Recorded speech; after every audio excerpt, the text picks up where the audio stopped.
Euzu billahi mineşşeytanirracim. Bismillahirrahmanirrahim. Elhamdülillahi Rabbil alemin. Ve salatu ve selamu ala Resulina Muhammedin ve ala alihi ve ashabihi ecma'in. Subhaneke la ilme lana illa ma allamtana inneke entel alimul hakim. Subhaneke la fehme lana illa ma fehhemtena inneke entel cevadul kerim. Rabbi şrah li sadri ve yessir li emri ve hlul uqdeten min lisani yefkahu kavli. Ve ufevvidu emri ilallah innallaha basirun bil ibad. Esselamu aleyküm ve rahmetullahi ve berekatuh. Hurmatlı Müslüman bir tuğanlar. Allah subhanahu ve taala bugünkü Orozo ayet günümüzdü inşallah marik kılgan bolsun. Allah Teala berekeli kılgan bolsun. Allah subhanahu ve taala sizler biyaka çeyin taşlagan her bir kadamыңыздардан inşallah kabul kılgan bolsun. Kança kadam taşlasak oşonçoluk günümüz geçirilsin inşallah. Allah Teala en negizgisi orozolarımızı kabul kılgan bolsun. Orozonun kabul bolusu üçün şartlardan biri ösü azırkı uçurda namazga çeyin bitir sadakalar beriliş gerek tuğanlar. Egerde namazga çeyin bitir sadakanı berbeseňizler, siz bitir sadakanın mildetinden kutulgan bolup eseptelbeysiňer. Bul maseleni azır aytып atam, sebep degende berbey kalganlar var. Boluşu mümkün. Kebir uçurda uşuda bir adat bolup kalat, namazdan çıkıp baratkan uçurda taşlap koyuşat. Bul şariatta toğra emes. Бұл шариатта тура емес. Ал жөн эле Рамазандан башка күндөрүнө барып туруп зекет эмес, садака берип калган сыяктуу болуп эсептелесиңер. А битир садака зекеттин түрлөрүнөн болуп эсептелет.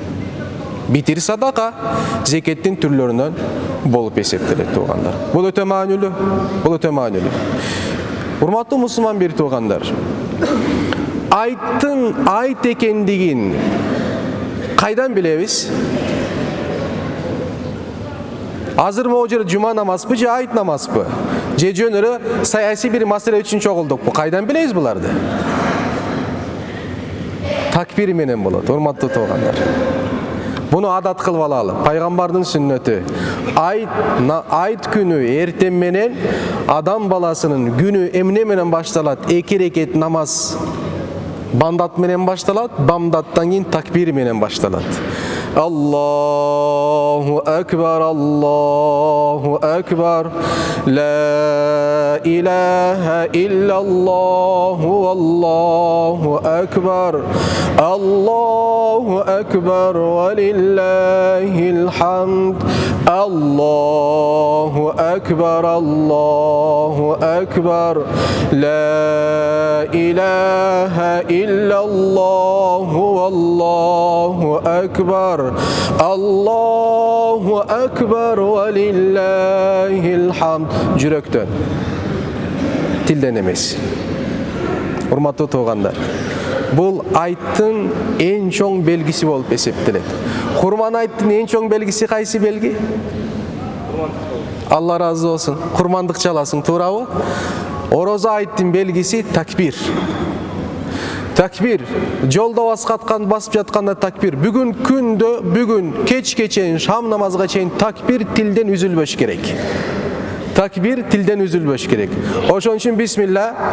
Allahu Ekber, Allahu Ekber, La ilahe illallahu, Allahu Ekber, Allahu Ekber ve lillahil hamd, Allahu Ekber, Allahu Ekber, La ilahe illallahu, Allahu Ekber, Allahu Ekber ve lillahil hamd, Allahu Ekber, Allahu Ekber, La ilahe illallahu, Allahu Ekber, Allahu Ekber ve lillahil hamd.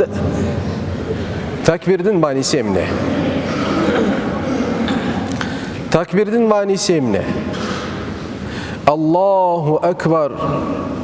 Allah Taala uluu. Сөзмө-сөз которгон учурда Allah Taala en uluu.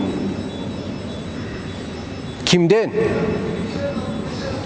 Emneden?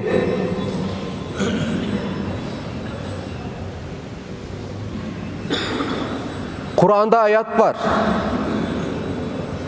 Efera'ayte men ittehaze ilahahu hava. Özünün kaalooların. Har bir adam balasının içki dünyasında bir kaalooları oladı.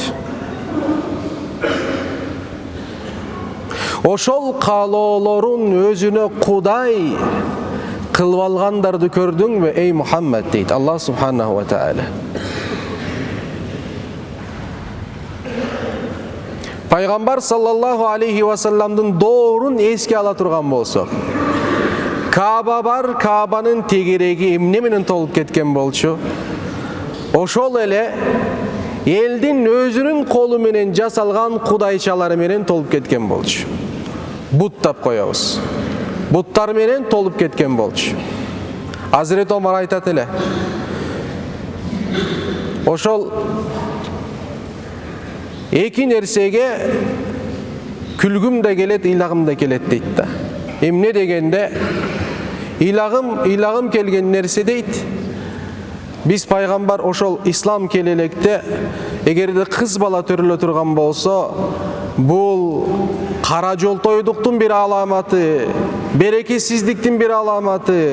Egerde dünyöge kız gele turgan bolsa, bul oşol ötö adam balasın uyalta turgan, darajasın düşürө turgan, eldin arasında eldin katarından çıkara turgan bir nerse siyahtı görötülek dagın, kızlarda anan 5-6-7 yaşka çıkkanda türüyle gömüp öldürüp koyot elek deydi.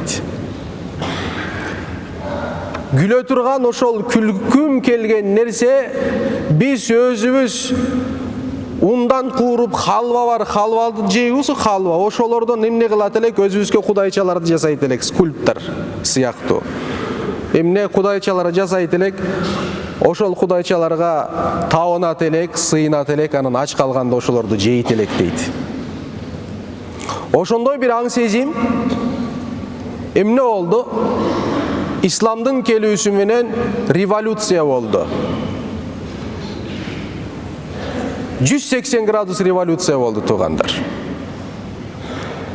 Peygamber sallallahu aleyhi ve sellem 23 yılda Kaaba'nın tegeregini tazalap durup, Kaaba'nın içine giret dağın, içinde de tazalap koyot Peygamberimiz. Manisini düşüngülemi. Allahu Ekber. Allah Teala en ulu. Kimden? Emneden? Makka Peygamber sallallahu aleyhi ve sellem doğrunda sizler emnege tağınıp jatkan bolsoңор. Sizler emnege sıyınıp jatkan bolsoңор. Sizler özüңөрgө kimdi jana emneni jana kaysi nerseni Kuday katarı kabul kılgan bolsoңор, bilgile unutpagıla Kuday Taala Allah subhanahu ve taala alardan ulu bolup esepteledi. Allahu Ekber. Ubakıt öttü, zaman öttü. Al puttar çok boldu. Müslümanlar tavhid dinine kirdi. İslamga kirişti. Bir gana Kuday Taalaga ibadat kılışat. Birok bul uçurda olsa adam balası bayağı Mekke müşriklerdin paygambardagı doğurduğu baygı sıyıngan buttardı azırkı uçurda oşol materialdık bolgon buttardı azırkı uçurda maraldık bolgon bir abalga aylantırıp koyuştu dagın al buttar jüröktö jaşap atat musulmandардын. Misалы акчага болгон өтө катуу берилүү сүйүү. Бұл аятта айткандай, өзүнүн каалоолорун, тилектерин, ички дүйнөдөгү болгон каалоолорун өзүнө эмне кылып алган, Кудай кылып алган. Кудай сактасын, акча үчүн балекеттин баардыгын кыла турган адамдар жок эмес. Акча үчүн өзүнүн бир туган менен мамилени бузган адамдар жок эмес. Акча үчүн кечиресиңер ата энесин саткан адамдар жок эмес. Кандай сатат? Акча мен энемди сатамбы, атамды сатамбы? Жок. Оюң зооктого берилип кетет. Araqqa berilip ketет, narkotикке berilip ketет, günөө иштерге berilip кетет, ата-энесин какшатып коет. Мына ошол саткандык болуп эсептелет. Азыркы учурда урматтуу мусулман бери туугандар, адам баласынын жүрөгүндө Кудай сактасын, өтө көп кудайчалар бар. Эгерде бала чакаңды ата-энеңден көбүрөөк сүйүп жаткан болсоң, демек сен балдарыңа табынып атасың деген сөз. Эгерде аялыңды ата-энеңден көбүрөөк сүйө турган болсоң, даражасын алардан өйдө кое турган болсоң, анда сен ата-энеңе эмне аялыңа табынган сыяктуу, ибадат кылган сыяктуу болуп каласың. Кудай сактасын. Эгерде ата-энеңди Алла Тааладан өйдө кое турган болсоң, пайгамбардын өйдө кое турган болсоң, сен анда ата-энеңе сыйган болосуң. Приоритеттер маселеси бар ислам дининде. Аллах бар. Алла Тааладан кийин Кур'ан бар. Кур'андан кийин ата-эне бар. Ата-энеден кийин динибизде эмне кайсылар келген болсо, алар бардык эмне ирет менен келет туугандар.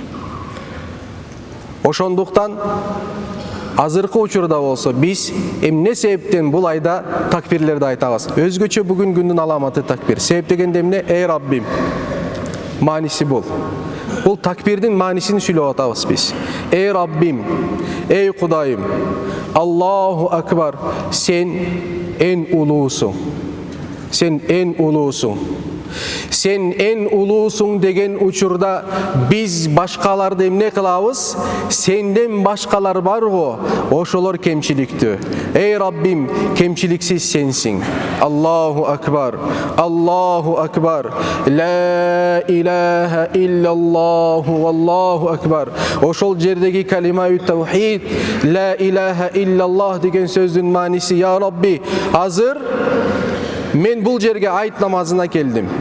Бул жерге ибадат кылуу үчүн келдим. Сен мага буйрук бергенсиң. Пайгамбардын сүннөтү экен. Мен мусулман болгондугум үчүн бул жерге келип жатам. Мен кыргыз болгондугум үчүн эмес. Мен өзбек, татар, мусулман улутунда болгондугум үчүн эмес. Эң биринчи ирет мен мусулман болгондугум үчүн бул жерге келип жатам. Бул эмне деген сөз? Бул эмне деген сөз? Урматтуу мусулман берди. Бул мындай деген сөз. Биз эч качан Кудайга шүгүр бөлүнбөйбүз. Могу жерде азыркы учурда, азыр жок дегенде 10-20 улуттан ашык инсандар бар.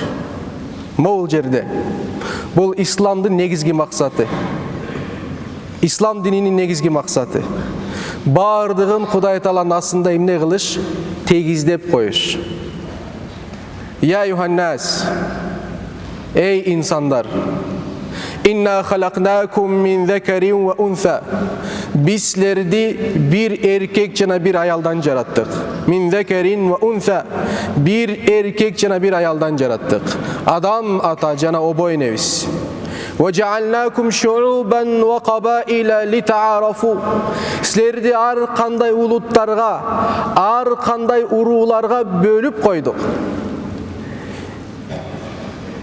Мени кыргыз кылып жараткан, мен өзүм тандаган жок, мен кыргыз болуп дүйнөгө келейин. Мен өзбек болуп дүйнөгө келейин. Мен түрк болуп дүйнөгө келейин. Мен араб болуп дүйнөгө келейин. Мен орус болуп дүйнөгө келейин. Мен паланча болуп дүйнөгө келейин. Заказ менен келген жокпуз.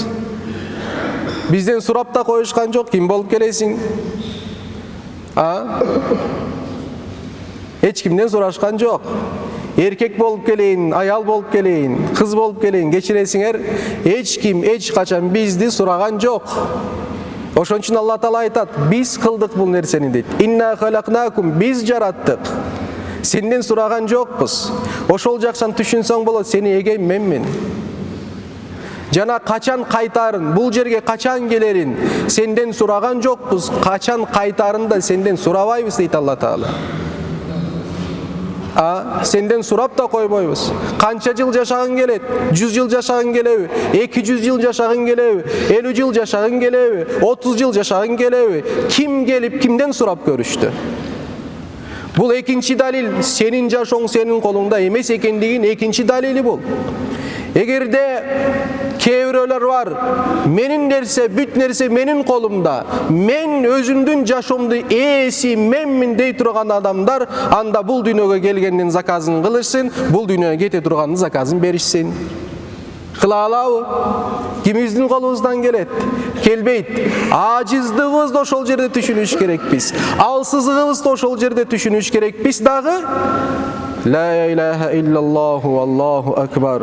Allahu akbar manisi ошол жерде жатат. Ya Rabbi, men senin aldığında eç nersemin. Men senin aldığında acizmin. Men sağa muhtaçmın.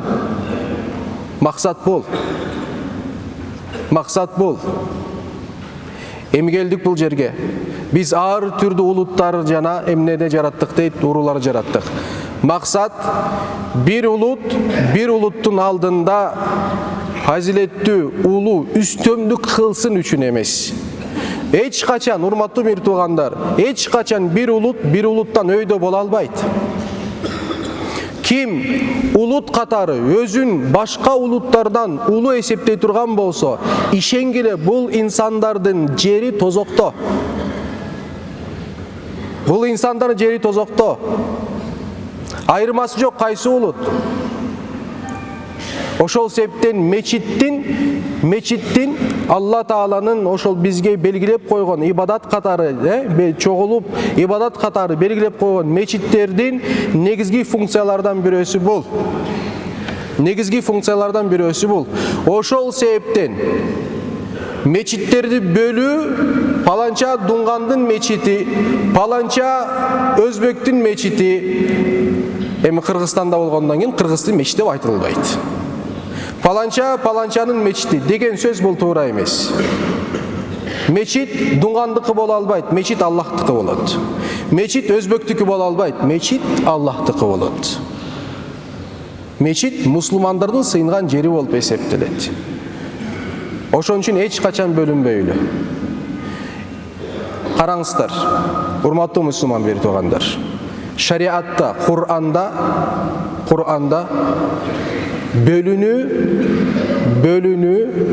бөлүнүп жарылуу түшүнүктүүбү?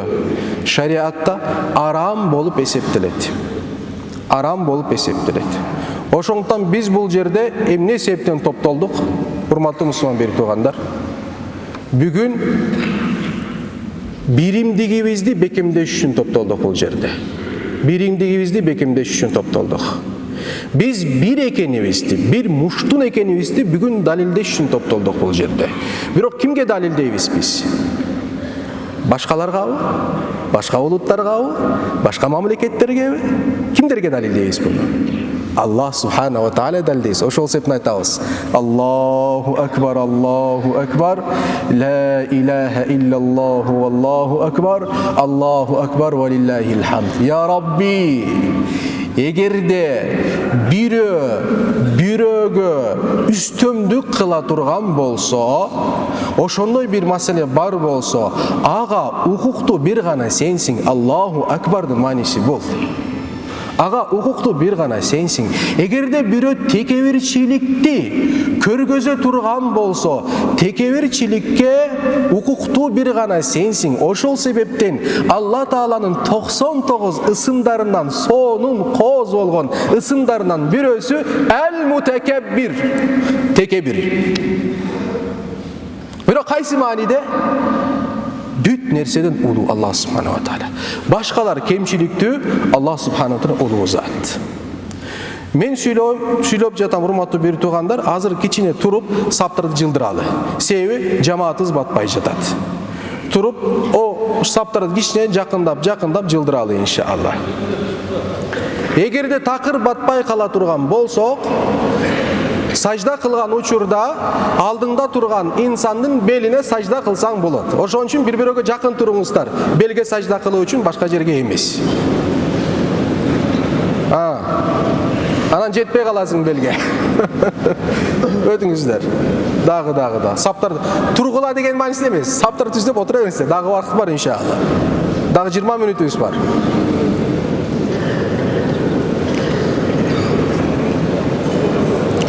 Allah subhanahu wa ta'ala улуу, башкалар кемчиликтүү. деп айтты урматтуу мусулман бери туугандар. Allah subhanahu wa ta'ala ulu, başkaları kemçiliktü.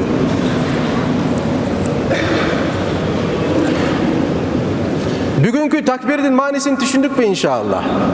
Demek biz bu yerge özümüzdün kemçiliktүүлügübüzdü körgözüş üçün geldik. Ortaga koyuş üçün geldik dağı. Oşol yerde emine menen körsötüp atabız. Allahu Ekber, Allahu Ekber. La ilahe illallah, Allahu Ekber. Allahu Ekber ve lillahil hamd. Allahu Ekber, Allahu Ekber. La ilahe illallah, Allahu Ekber. Allahu Ekber ve lillahil hamd. Hurmatlı Müslüman beri toğanlar. Emi bir kiçineke bir meselege toktolum kelip жатат. Бұл жамаатты дағы біз қачан топтой алабыз? Бұл жамаатты да біз қачан топтой алабыз? Бұл жамаат менен қачан дағы мындай бир жакшы күндөрдө, жакшы маанайда чогула алабыз? Албетте чогула албайбыз. Кудайтан улуулугу да ошол жерде. Аллаху акбар кылалы бир жолу такбир келди. Аллаху акбар, Аллаху акбар. La ilahe illallah, Allahu akbar. Allahu Ekber ve lillahil hamd. Allah Taala'nın ululuğu kalasangsızlar. Ertesi menen turduk. Moyun sunu menen meşitke gözдөй çıktık. Meşitke gözдөй ketip atabız. Emnege ketip atabız. Ey Rabbim, biz günökörübüz. Ey Rabbim, öte köp hata kılabız. Ey Rabbim, biz bul dünyada öte köp hata kılabız. Ya Rabbi, senin mehrimine muhtaçbız. Ya Rabbi, senin geçirimine muhtaçbız. Ya Rabbi, biz sana muhtaçbız. Ya Rabbi, cegenimizde sana muhtaçbız. Ya Rabbi, cegendenkinde sana muhtaçbız. Jegenden keyin de sağa muhtaçbız. Kursak toyup algandan keyin sağa muhtaç emesmiz. Ошол себептен ажатканадан чыккандан кийин бир дуаны окуйбуз. Кайсы дуаны окуйбуз? Элхамдулиллахиллази азхаба аннил аза ва афани. Менден ыпластыктын бардыгы менден чыгарып, ошо ыпластыктан мени эмне сактаган, алыс кылган Кудай Таалама шүгүрлөр болсун деп ажатканадан чыгабыз. Пайгамбар саллаллаху алейхи вассаламдын дуасы бол. Эмне деген сөз? Tamakты жеш үчүн да я Раббим сага муктачмын. Тамакты жегенден кийин да сага муктачмын. Я Рабби басканымда сага муктачмын. Я Рабби жатканымда сага муктачмын. Урматтуу бир тууган, 24 саат бир күндө 24 саат жашайбыз. 24 саатты түзгөн эң кичинекей бирдик бул секунд болуп эсептелет. Ошол 24 сааттын ар бир секундасында биз Кудай Таалага муктачпыз. Dem alganda muhtaçpız, dem bergende muhtaçpız. Aytıp görçü, men özüm kaalagандай dem alam, kaalagандай dem berem dep aytıp görçü. Андай kıla albaysın. Kuday Taalaga muhtaçsın. Kolubuzdan emne kelet. Kolubuzdan emne kelet, urmattуу tуугандар. Чындыгында айтсам, азыркы учурдун көйгөйү текебирчиликтен башка эч нерсе келбейт колубузда. Ар бирөөбүздүн оорусу бул. Азыркы учурда текебирчиликтен колубуздан эч нерсе келбейт. Бирөөнү жек көрөбүз, бирөөнү жаман көрөбүз, бирөөнү кичинекей көрөбүз, бирөөнү пас көрөбүз.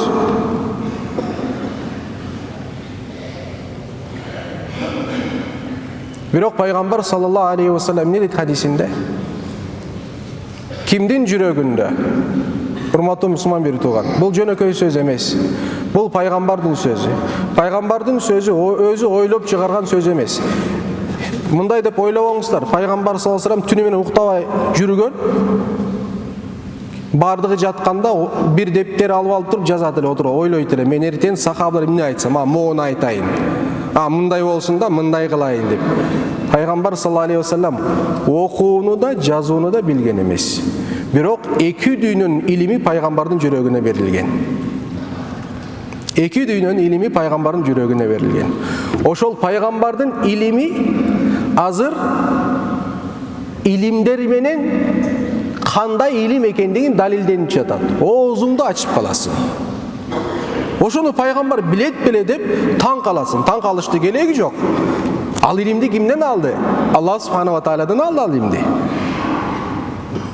Ошол ар бир сөз, унутпаңыздар. Пайгамбар айткан сөздөр, хадистер бул Кудай Тааладан ага берилген илим. Ошондо пайгамбар саллаллаху алейхи ва саллям бир сөз айтат. Кимдин жүрөгүндө кыпындай текебирчилик боло турган болсо, ал бейишке кире албайт деген хадис бар. Бейишке кире албайт. Кыпын деген сөз бул хадистеги айтылган которуп атабыз, бирок кыпын деген сөздү ага дал келбейт. Bir çаңдын оордугу канчалык болсо деген сөз ал жерде. Кимдин жүрөгүндө bir çаңдын оордугу канчалык болсо, ошончолук жүрөгүндө эмне бар болсо, текебирчилик бар болсо, бейишке кирбейт дейт. Ошон үчүн сакталыш керекпиз бул нерседен.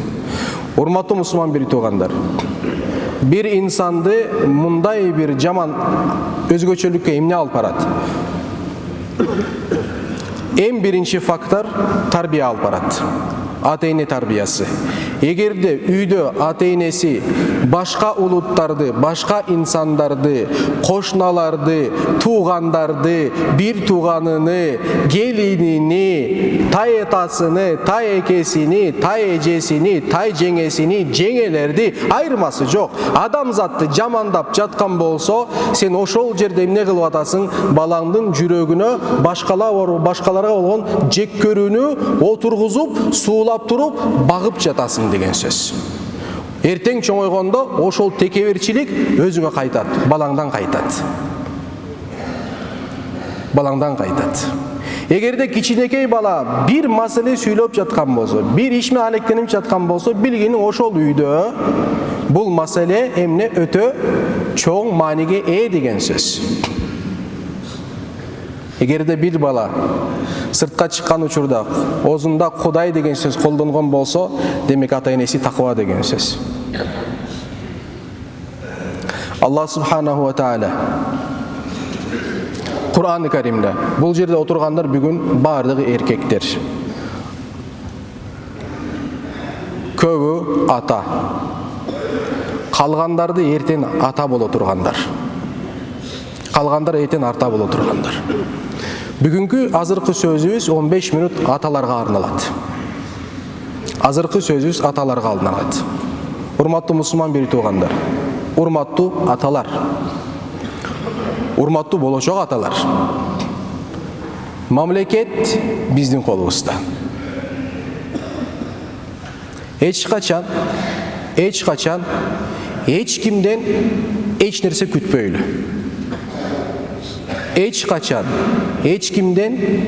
күтпөйлү. Ар бирөөбүз тигилер деген сөздү көп колдонбош керекпиз. Ата катары. Мен эмне кылдым? Мен деп колдонобуз. Балдарды тарбия кылганда эч качан тигилер деген сөздү колдонбош керекпиз. Тигинин баласы, тигилер тигинде, тигилер мындай деп колдонгон болсоңор, анда ал жерде баланын алдында атанын даражасы түшөт. Ата аталыктан түшүп калат, урматтуу мусулман бир туугандар. Ошондон дайыма өзүңөрдү мисал алып келесиңер. Бир ката кылдыңбы, тигинин катасын айтпа. Айтасың, мен мындай ката кылгам, улу сен бул катаны эч качан кылбагың деп, ошол айтыш керексиң. Бул өтө маанилүү. Аят Аллах субхана ва таала эмне дейт? Өтө маанилүү. Аталар, бизге Алла Таала аталарга кайрылып жатат Кур'анда. Эмне дейт? Я айюхаллазина аману, Талак сүрөсү бул, Тахрим сүрөсү кечиресиңер. Тахрим сүрөсүндө Аллах субхана 6-чы аятында. Я айюхаллазина аману, эй Алла Таалага иман келтиргендер. Кимдер? Каша ичинде аталар. Эй Алла Таалага иман келтирген аталар. Ку анфусакум, Birinchi sizlerge bolgan buyrugum Allah Taala. Birinchi sizlerge bolgan buyrugum. Özüңөрдү tozok otунан сактагыла. Бул birinchi буйрук. Урматтуу мусулман бир тууганым. Биздин бул дүйнөдөгү эң башкы милдетибиз эмне? Эң башкы милдетибиз өзүбүздү тозоктон куткарыш. Өлбөгөн адам жок. Убакыт келет, бардыгыбыз жан беребиз. Жан бергенден кийин маселенин бардыгына чекит коюлат. Бүттү. Анан күтөбүз кыяматты. Кыяматта болсо биздин маселебиз ошол жерде сотко берилет. Ал жерде ыйык жана улуу сот болот. Сот. Өкүм бере турган Малики Яумиддин Аллах Субханаху ва Таала. Алла Таала болсо айтат: ким кыямат күнүндө мага келе турган болсо, бирок албетте бардыгы барат Кудай Таалага, эсеп кысапка. Билгиле, эч кимге адалетсиздик кылбайм дейт. Азыркы дүйнөдөгү эң жаман, эң ыплас, эң надан болгон бир иш бул соттор, жалган өкүм чыгарган соттордун иши болуп эсептелет. Кудай Таала буларды эртең жазалайт кыяматта. Башкалардын акысыны жеп туруп, зулумдук кылып туруп, адалетсиздик кылып туруп, чечим чыгарган соттор. Кудай Таала айтат: кыяматта мага келген учурда билгиле, ла тузламуна фатила, ва тузламуна фатила. Ва тузламуна фатила деген сөздүн мааниси, фатил деген курма, биз ооз ачканда курмаларды жедик да, курма. Курманын данеги бар. Данек экиге бөлүнөт. Ошол данектин ортосунда эмне бар? Мындай тартсаң бир жип бар. Ошол фатил деп аталат. Ошончолук бир зулумга учурабайсыңар дейт Кудай Таала. Менин алдыма түшкөндө ошончолук бир зулумга учурабайсыңар. Адилеттүү болот. Адилеттүүлүк деген сөздүн мааниси эмне?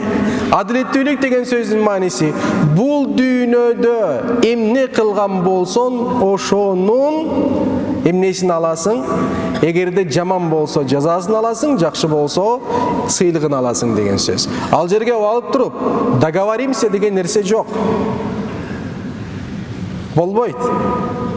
Эй Раббим, эми болбойт. Кандай болсоң ошондой. Кандай болсоң ошондой. Адилеттүү сот болот. Мына ошондо Кудай Таала: ку анфусакум, эй имандуу аталар. Ку анфусакум, биринчи өзүңөрдү тозок отунан сактагыла. Өзүңдү тозок отунан сактайсың бир, экинчи буйрук: ва ахликум наран, жана үй бүлөңдү тозок отунан сакта. Экинчи буйрук Кудай Тааладан аталарга үй бүлөңдү. Үй бүлө деген сөздүн маанисин дароо биринчи ирет эмне келет? Аялым жана бала чакам. Эртең кыяматта Аллахтын астына түшкөндө аялың үчүн жооп бересиң.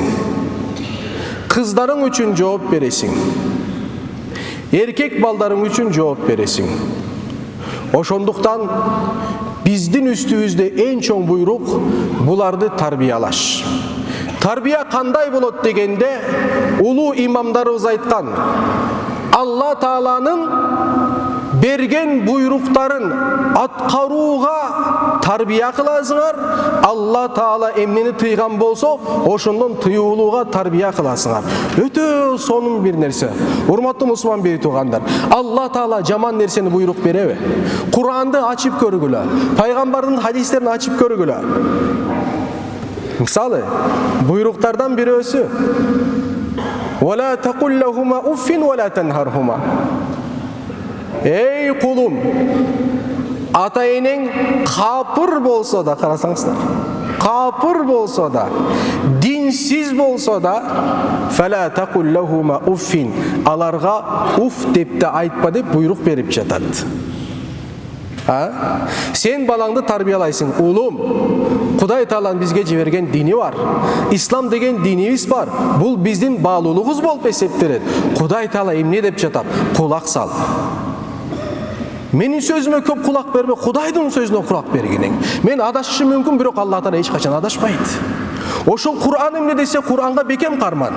Алла Таала эмне тыйган болсо, улум, ошон өзүңдү тыйыл деген учурда акыйкатта улум, мен сени атаңмын, мага жакшы мамиле жаса деген сөздү айтып жатасың деген сөз. Себеби пайгамбар алейхиссалату вассалам айтат: балдарыңарга Кур'анды үйрөткүлө,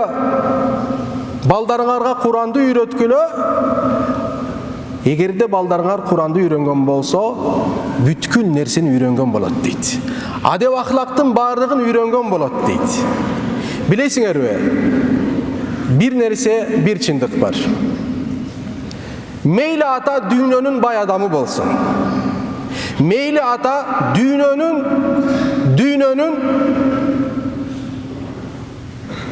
улуу премиялардын лауреаты болсун. Мейли ата том китеп жазган профессор болсун. Мейли ата паланча болсун. Мейли ата атактуу болсун. Мейли ата эң таанымал саясатчы болсун. Мейли ата мамлекетти башкарган башчы болсун. Мейли ата тиги болсун, мейли ата бул болсун. Бирок эгерде баласы ал каалагандай болбосо, ал адам дүйнөнүн сырткы жашоосунда эң бактылуу, эң бай, эң мансаптуу, эң сөзү өтүмдүү, эң акылдуу Эйнштейн болсоң дагы, эң акылдуу, эң чыгармачыл, тигиндей, мындай, тиги бол, бул бол, бирок ички дүйнөңдө эң бактысыз адам сенсиң. Эгерде балаң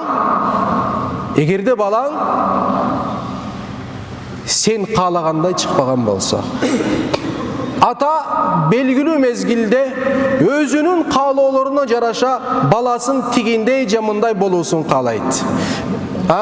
Сырткы мамлекеттердин өнүгүп өскөнүн карап туруп, уулум ошол жерге барып, ошол жерде иштеп адам болсун деп каалайт. Мезгил өтөт, сен ал каалаган нерсеңди унутуп каласың.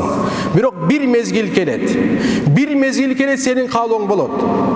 Мен бул жашоодон жан үзүп, мен бул жашоодон коштошкондон кийин ошол балам жаназанын алдына туруп берип туруп: "Эй калайык калк, атекемдин эгерде бирөөгө карызы бар болсо келсин, менден бул карызды сурасын. Эй калайык калк, эгерде атекеме бирөө карыз боло турган болсо мен кечтим. Эй калайык калк, мени атам кандай киши болгон" деп сурай турган бирөө ошол балам, ошондой бир бала болсун деп ар бир атанын жүрөгүндө болгон бир арманы болуп эсептелет. Буга тарбия керек. Балаңды улуу профессор кыласың, бирок бул багытта тарбиялабасаң, дин жагынан тарбиялабасаң, эртең сенин башыңа бир тутам топурак таштабайт, жаназаңа турбайт, жаназаңа эгедерлик кылбайт. Шариат боюнча билесиңер, жаназаны ким, атасы өлгөн болсо, жаназасыз ким окуш керек? Баласы туруш керек. Үйдүн эгеси турат.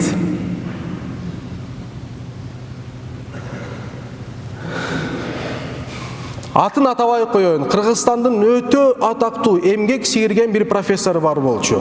Ал менин жетекчим болчу бир эмеде, окуу жайда. Мага өтө катуу зулумдук кылган бул киши. Профессор бирок өтө катуу зулумдук кылган. Өткөрбөй койгон. 3 жыл окудум, 3 жылдан кийин мага баа койбой койгон бул киши. Себеби атеист болгон. Мен имандуу кишимин да, ал атеист болгон. Шылдыңдайт эле дайыма. Сен атеисттер мындайсыңар, тигиндейсиңер деп. Бирок өтө зулумдук менен жүрдүк. Уагы келди бул кишинин Кыргызстандын эң ататтуу профессорлорунун эмгек сийилген академик. Телефон чалышты мага. Телефон чалышты айтат: "Молдоке, паланча киши каза болуптур. Жаназасын окуш керек" дейт. Айттым: "Окубайм." "Барбай." Суранышты. Дедим: "Мусулман эмес, атеист болгон, капыр болгон, жаназа окулбайт." Айтты: "Жок, кетип аткан учурда келиме айтты, 4-5 киши келиме уктук деп айтышты. Анда болду" деп бардык ошол жерге. Баласы да өзүгө окшогон профессор, билесиздерби? Бирок ишенгиле, ошол жерде бул майыттын баласы өзүнүн баласы болгон жок, бул майыттын баласы бул 3 жыл кордогон мен болуп берди. Ошол жерде акылыма бир нерсе келди. Дедим, дуа кылдым, я Рабби, менин уулдарымды мындай балга түшүрбөгүнүң, я Раббал аламин. Мени башка бирөөнүн колуна зар кылдырбагын, я Раббал аламин. Урматтуу мусулман бир тууган, бул жашоонун жыйынтыгы сиздин ата катары бара турган жыйынтык ошол жерде болот, билесиздерби? Ошол жерде. Бирок ага барыш үчүн жол өтө татал. Жол өтө татал. Таталдыгы кайсы жерде? Үлгү сен болуш керексиң. Өзүңдөн башкаш керексиң. Өзүңдөн кылыш керексиң. Отуруп алып өзүң тамеки тартты, улум бул зыяндуу нерсе, мону кылган болсоң мындай болот. Өзүң үйдө сабантуй кылып аткан болсоң, өзүң үйдө дискотека кылып аткан болсоң, аяштардын баарын топтоп отуруп бийлеп аткан болсоң, улум мындай жакшы эмес дей турган болсоң, ишенгин, эртең сени балаң сени карабайт. Азыркы учурда өкүнүчтүү нерсе, карыялар үйүндө баргандай, мындан 15-20 жыл, 30 жыл мурун, мындай деп айталы, орто эсеп менен карыя үйгө барганда бир да мусулман улуттан ата эне көрбөйт элеңер, туугандар. Азыр барсаңар 99% карыялар үйдө кимдин ата энелери билесиздерби? Мусулмандын ата энелери. Суроо туулат, эмнеге? Күнөө балдарда, албетте күнөө балдарда, бирок башкы күнөө ата энеде. Себеби ата эне өзүнүн балдарын ошондой тарбия алып койгон. Эртең убакыт келгенде улум эч нерсе карабай, мени таштап эле кетип кал деген маанисинде тарбиялап койгон. Озунда айтпаса дагы өзүнүн жашоо стили, баскан турганы, жатканы, жегени, сүйлөгөнү түшүнүп атасыздарбы? Динден алыс болгондугу үчүн, исламдан алыс болгондугу үчүн жашоо адам баласы качан исламга бекем болсо, Кудай Тааланын буйруктарына бекем болсо, ишенгиле, сиздин балаңыз эч качан сизди таштап кетпейт. Ошон үчүн урматтуу мусулман бир туугандар, аталар балдарыбызды, уулдарыбызды эртең сыймыктана турган деңгээлде тарбиялаш керекпиз. Сыймыктануу болсо, бул албетте илим беребиз. Албетте бул дүйнөдө буларга эң жакшы нерсени кылабыз. Бирок анын жанында мындан да улуу болгон, мындан да маанилүү болгон бир нерсе бар. Ислам динин үйрөтүш керекпиз. Адал жана арамды үйрөтүш керекпиз. Эгерде сенин ата энең сага адал жана арамды үйрөткөн болсо, эртең сен жакшы бир, туура бир, пайдалуу болгон, мамлекеттик жумушка ээ болгондо сен ал жерде башкалардын акысын жебейсиң, башкаларга эмне кылбайсың, зыян алып келбейсиң, тескерисинче пайдалуу болосуң. Ошондой сенин атаң кабырда жатса дагы эң бактылуу инсан болот. Себеби сенин кылган амалың сенин жакында өлүп кетип аткандар, жакындар, кошулар, башкалар болгон болсо, сен жөнүндө кабарды аларга жеткирип турат. Алар сурайт, улум кандай, жакшыбы, жакшы эмеспи деп. Урматтуу мусулман бир туугандар, вакыт болуп калды, иншалла намазды окуйбуз. Намазыбыз 2 рекет болот. Намазыбыз 2 рекет болот. Биринчи ниет кыласыңар. 2 рекет айт намазды окууга уюдум бул имамга деп ниет кыласыздар. Ниет кылгандан кийин имам кулак кагат. Аллаху акбар деп Аллахты улуктайбыз. Кулак кагат. Кулак каккандан кийин субханаке деген дуа окулат. Дуа окулгандан кийин 3 жолу кайра кулак кагабыз. 3 жолу кулак кагылгандан кийин имам Фатиха жана бир сүрө окуйт, анан рүкү кылабыз. Рүкүдөн кийин сажда кылабыз, анан экинчи рекетке турабыз. Экинчи рекетте имам Фатиха менен зам сүрө окугандан кийин Аллаху акбар дегенде рүкүгө кетип калбагыла, ал жерде 3 жолу такбир алабыз. Шашпаңыздар, 3 жолу такбир алабыз. 3 жолу такбир алгандан кийин 4-түнчү такбирде рүкүгө кетебиз, сажда кылабыз, намазыбызды бүтүрөбүз. Намазды бүтүргөндөн кийин имам хутбага чыгат, хутба окуйт. Силерге кайрылуу окуйт. Кайрылуудан кийин имам кайра түшөт, түшкөндөн кийин дуа кылат. Имам жылган сайын такбирлерди айтып турасыздар. Эң чоң үн менен айтасыңар, кыйкырып айтасыңар. Түшүнүктүү? Мисалы мен азыр тура баштайм, тура баштаганда такбирди иншалла бир жолу такбир айтабыз дагы, анан биздин ниетибизди кылып анан намазга баштайбыз иншалла. Алла Таала кабыл кылган болсун.